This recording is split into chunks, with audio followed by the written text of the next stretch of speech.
Hi friends, good morning. అందరు ఎలా ఉన్నారు? నేను బాగున్నానండి. ఈరోజు ఒక super healthy and super delicious రెసిపీతో మీ ముందుకు వచ్చేసాను. అదేనండి ఫ్రూట్ కస్టర్డ్. ఈ మండే ఎండాకాలంలో చల్లని ఫ్రూట్ కస్టర్డ్ తింటుంటే పొట్టకి మనసుకి చాలా ప్రశాంతంగా ఉంటుంది కదా. మరి ఈ super healthy super tasty recipe చూసే ముందుగా మన ఛానల్ని ఎవరైనా ఫస్ట్ టైం చూస్తున్నట్లయితే ప్లీజ్ సబ్స్క్రైబ్ చేసుకోండి. సబ్స్క్రైబ్ చేసుకొని పక్కనున్న బెల్ ఐకాన్ మీద క్లిక్ చేసి ఆల్ అనే ఆప్షన్ నొక్కితే నేను వీడియో పెట్టగానే నోటిఫికేషన్స్ వస్తాయి.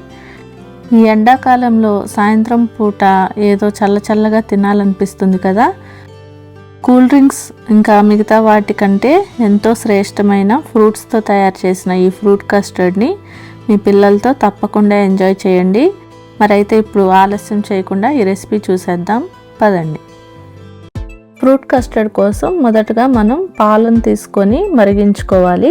దానికోసం నేను ఒక పెద్ద గిన్నెను తీసుకొని దాంట్లోకి ఒక గ్లాస్ పాలు వేసుకుంటున్నాను. ఈ గ్లాస్ కొలత వచ్చేసి 300 ml ఉంటుంది. ఈ గ్లాస్తో నేను 5 గ్లాసుల పాలు ఈ గిన్నెలోకి తీసుకుంటున్నాను. ముందు ఒక గ్లాసు వేసుకున్నాను, తర్వాత ఇప్పుడు 4 గ్లాసుల పాలు యాడ్ చేశాను. మొత్తంగా 1.5 లీటర్ల పాలు ఈ గిన్నెలోకి వేసుకున్నానండి. ఇప్పుడు ఈ పాలని స్టవ్ మీద పెట్టేసి మరిగించుకుంటున్నాను. నేను తీసుకున్న మిల్క్ అయితే ఫుల్ క్రీమ్ మిల్క్ అండి. ఫుల్ క్రీమ్ మిల్క్ అయితేనే కస్టర్డ్కి చాలా బాగుంటుంది, టేస్ట్ అయితే సూపర్గా వస్తుంది. తర్వాత నేను ఒక బౌల్ తీసుకొని దాంట్లోకి ఒక 1/4 కప్పు పాలు వేసుకున్నానండి. ఈ పాలల్లో మనము కస్టర్డ్ పౌడర్ని వేసుకొని దాన్ని ఉండలు లేకుండా కలుపుకోవాలి. ఇప్పుడు ఈ పాలల్లోకి ఒక 5 స్పూన్స్ కస్టర్డ్ పౌడర్ని వేసుకొని దాన్ని ఉండలు లేకుండా కలుపుకుంటున్నాను. ఏ బ్రాండ్ అయినా కస్టర్డ్ పౌడర్ మనకి బయట దొరికేది తీసుకోవచ్చండి. ఇప్పుడు ఈ కస్టర్డ్ పౌడర్ని డైరెక్ట్గా పాలల్లో వేసే కన్నా ఇలా ముందుగానే పాలల్లో కలుపుకొని వేయడం వల్ల ఉండలు కట్టకుండా చాలా స్మూత్గా వస్తుందండి కస్టర్డ్. ఈ కస్టర్డ్ మిల్క్ని మనము 1-2 సార్లు పొంగు వచ్చిన పాలల్లోకి యాడ్ చేయాలండి. అంటే పాలను బాగా బాయిల్ చేసుకోవాలి. చూస్తున్నారు కదా, ఈ విధంగా చక్కగా కస్టర్డ్ పౌడర్ని పాలల్లో కరిగించేసుకున్నాను. ఉండలు లేకుండా ఇలా లిక్విడ్ మనకి ఈవెన్గా రావాలి. ఇలా వస్తే మనకి కస్టర్డ్ ఉండలు లేకుండా చక్కగా నీట్గా వస్తుంది.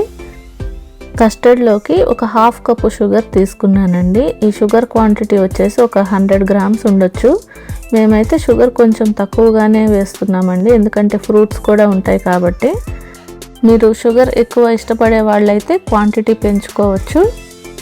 స్టవ్ మీద ఆల్రెడీ పాలు పెట్టేసుకున్నానండి. పాలు బాయిలింగ్కి వచ్చేసాయి. ఇప్పుడు పాలు పొంగుతున్నప్పుడు నేను ఒక గరిటె తీసుకొని ఇలా కలుపుతున్నాను. పాలు పొంగినప్పుడు ఇలా ఒక 2-3 సార్లు గరిటె పెట్టి కలుపుతూ ఉంటే పాలు కొంచెం చిక్కబడతాయండి. చిక్కని పాలతో కస్టర్డ్ చేసుకుంటే క్రీమీగా టేస్ట్ చాలా సూపర్గా ఉంటుందండి. నేనైతే ఒక 2-3 సార్లు పాలు ఇలా పొంగినప్పుడు కలుపుకున్నాను గరిటెతో.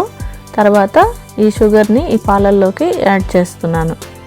ఈ పాలల్లోకి షుగర్ వేసుకొని ఒకసారి దాన్ని ఇలా గరిటె పెట్టి కలుపుకున్నానండి. షుగర్ ఈజీగా కరిగిపోతుంది. షుగర్ వేసుకున్న ఒక 2 నిమిషాల తర్వాత ఈ పాలల్లోకి కస్టర్డ్ మిల్క్ని వేసుకుంటున్నాను. ఈ కస్టర్డ్ మిల్క్ వేసుకునేటప్పుడు స్టవ్ని లో ఫ్లేమ్లో ఉంచుకొని కలుపుతూ ఉండాలండి. ఎందుకంటే స్టవ్ హై ఫ్లేమ్లో కానీ మీడియం ఫ్లేమ్లో కానీ ఉంటే ఈ కస్టర్డ్ పౌడరు అడుగంటిపోతుంది, కస్టర్డ్ పాడైపోతుంది. సో అందుకే మనం చక్కగా జాగ్రత్తగా దాన్ని పక్కనే ఉండి కలుపుతూ ఒక్క బాయిల్ వచ్చే వరకు ఈ పాలని మరిగించుకోవాలి. కస్టర్డ్ మంచి ఫ్లేవర్ రావడానికి నేను వెనీలా ఎసెన్స్ వేసుకుంటున్నానండి. 1 స్పూన్ అంత వెనీలా ఎసెన్స్ సరిపోతుంది. ఇది ఆప్షనల్ అండి, మీ దగ్గర ఉంటే వేసుకోవచ్చు, లేకపోతే స్కిప్ చేసేయచ్చు. వెనీలా ఎసెన్స్ కూడా వేసుకొని ఒకసారి దాన్ని కూడా ఇలా మిక్స్ చేసుకుంటున్నాను. కస్టర్డ్ పౌడర్ మిల్క్ వేసుకున్నాక ఇలా చక్కగా పొంగు వచ్చేసిన తర్వాత మనము స్టవ్ ఆఫ్ చేసేసుకోవాలండి. మనం ఆల్రెడీ చిక్కని పాలు తీసుకొని దాన్ని 2-3 సార్లు బాయిల్ చేసుకున్నాం కాబట్టి ఇది కన్సిస్టెన్సీ అయితే పర్ఫెక్ట్గా వస్తుంది. మనకి ఆరిన తర్వాత ఇంకా కొంచెం చిక్కబడుతుంది కాబట్టి ఈ స్టేజ్లో మనం స్టవ్ ఆఫ్ చేసేసుకొని దీన్ని బాగా చల్లారనివ్వాలి. కస్టర్డ్ చాలా వేడిగా పొగలు వస్తూ ఉంది కదా, ఇప్పుడు ఈ కస్టర్డ్ని బాగా చల్లారనివ్వాలండి. చల్లారిన తర్వాత ఒక 4-5 గంటలు ఫ్రిడ్జ్లో పెట్టుకుంటే మనకి కస్టర్డ్ చిక్కబడుతుంది. ఇలా ఒక 4-5 అవర్స్ నార్మల్ ఫ్రిడ్జ్లో ఉంచిన ఈ కస్టర్డ్లో ఇప్పుడు నేను సన్నగా కట్ చేసుకున్న బాదం పలుకులు అలాగే జీడిపప్పును కూడా వేసుకుంటున్నాను. మధ్య మధ్యలో డ్రై ఫ్రూట్స్ తగులుతూ ఉంటే ఆ రుచే వేరు కదండి. చూస్తున్నారు కదా, బాదం పలుకుల్ని ఇలా నిలువుగా కట్ చేసేసుకొని వేసుకుంటున్నాను. తర్వాత జీడిపప్పు పలుకుల్ని కూడా దీంట్లోకి వేసుకుంటున్నానండి. ఈ డ్రై ఫ్రూట్స్ వేసుకోవటం ఆప్షనల్ అండి, ఇష్టం ఉంటే వేసుకోవచ్చు లేకపోతే స్కిప్ చేయొచ్చు. ఇలా బాదం పప్పు జీడిపప్పుని ఈ కస్టర్డ్లోకి ఫస్ట్ యాడ్ చేసేసాను. తర్వాత దీంట్లోకి ఫ్రెష్ ఫ్రూట్స్ని రెడీ చేసేసుకున్నానండి. ఈ కస్టర్డ్లోకి మరీ పుల్లగా ఉండే పండ్లు వేసుకోకూడదండి, ఎందుకంటే పాలు విరిగిపోయి కస్టర్డ్ పాడైపోతుంది. ఈ కస్టర్డ్లోకి ముందుగా దానిమ్మ గింజల్ని ఒలుచుకొని ఇలా ఒక కప్పులో తీసుకున్నాను. తర్వాత గ్రీన్ గ్రేప్స్ తీసుకొని వాటిని ఇలా 2 ముక్కలుగా కట్ చేశాను. ఆ తర్వాత కొన్ని యాపిల్ ముక్కలు తీసుకున్నాను. తర్వాత స్వీట్గా ఉన్న మామిడి పండు ముక్కల్ని కూడా తీసుకున్నాను. ఆ తర్వాత కస్టర్డ్లోకి సూపర్ టేస్టీగా ఉండే బనానాను కూడా ఇలా ముక్కలుగా చేసి తీసుకున్నాను. ఆ తర్వాత చాలా హెల్దీ అయిన యాంటీ ఆక్సిడెంట్స్ ఫుల్గా ఉండే స్ట్రాబెర్రీస్ని కూడా వేసుకున్నానండి. ఇప్పుడు ఈ ఫ్రూట్స్ అన్నిటిని ఒక్కొక్కటిగా ఈ బౌల్లోకి వేసుకొని కలుపుకుంటున్నాను.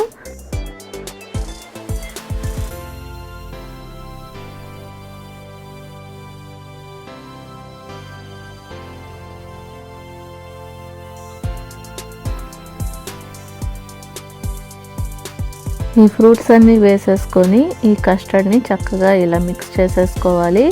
చూస్తుంటేనే కలర్ఫుల్గా నోరు ఊరించేటట్లు ఉంది కదండి. నిజంగా చాలా యమ్మీగా ఉందండి ఈ ఫ్రూట్ కస్టర్డ్. ఈ ఎండాకాలంలో చాలాసార్లు అయితే ఈ రెసిపీ చేసేసుకుంటాం మేమైతే. మీరు కూడా తప్పకుండా మీ పిల్లలతో పాటు ఈ కస్టర్డ్ రెసిపీని చేసుకొని మీ ఇంట్లో అందరూ ఎంజాయ్ చేయండి. మా ఇంట్లో వాళ్ళకైతే ఈ డ్రై ఫ్రూట్స్ ఫ్రెష్ ఫ్రూట్స్ వేసుకున్న ఈ కస్టర్డ్ చాలా బాగా నచ్చింది. ఈ ఎండాకాలంలో సాయంత్రం పూట వేడి వేడి బజ్జీలు వాటికంటే చల్లని ఈ కస్టర్డ్ తినండి, ఆరోగ్యానికి కూడా చాలా మంచి చేస్తుంది. మీరు కూడా తప్పకుండా ఈ రెసిపీని మీ ఇంట్లో చేసుకుంటారని అనుకుంటున్నాను. ఈ రెసిపీ కనుక మీకు నచ్చినట్లయితే తప్పకుండా ఒక లైక్ ఇవ్వండి ఫ్రెండ్స్. అలాగే మన ఛానల్ని ఇంకా ఎవరైనా సబ్స్క్రైబ్ చేసుకోకపోతే ప్లీజ్ సబ్స్క్రైబ్ చేసుకోండి. ఇలా నేను చక్కగా అందరికీ సర్వ్ చేసేసానండి బౌల్స్లో. తర్వాత అందరం కలిసి చక్కగా ఎంజాయ్ చేసేసాము. టేస్ట్ అయితే సూపర్గా కుదిరిందండి. మరి ఈ టేస్టీ రెసిపీ మీరు కూడా తప్పకుండా మీ ఇంట్లో చేసుకొని మీ కామెంట్స్ నాకు పోస్ట్ చేయండి. మరొక సూపర్ టేస్టీ సూపర్ హెల్దీ రెసిపీతో మళ్ళీ మీ ముందుంటాను. Thank you for watching friends. Keep smiling, take care, bye and please stay tuned to మీ జెస్సీతో.